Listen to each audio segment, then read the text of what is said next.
Low-hanging fruit.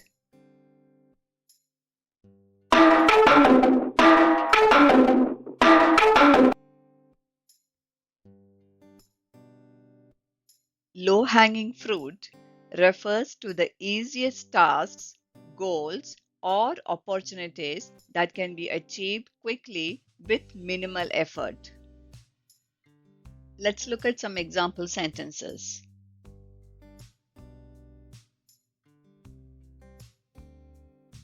For a beginner learning English, common greetings and everyday vocabulary are low-hanging fruit.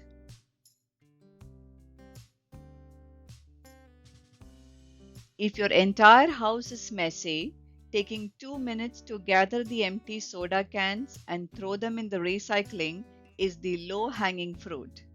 It instantly makes the room look better with minimal effort. Let's do an exercise to better remember the idiom.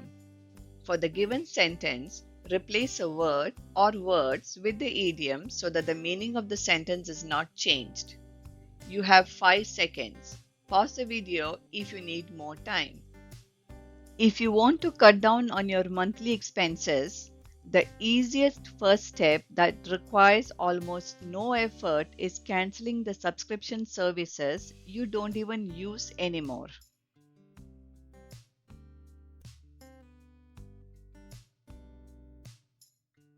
If you want to cut down on your monthly expenses, canceling the subscription services you don't even use anymore is the low-hanging fruit. Now it's your turn. Write a practice sentence in the comments. If this video helped you, like, share, and subscribe for more idioms like this. Thanks for watching.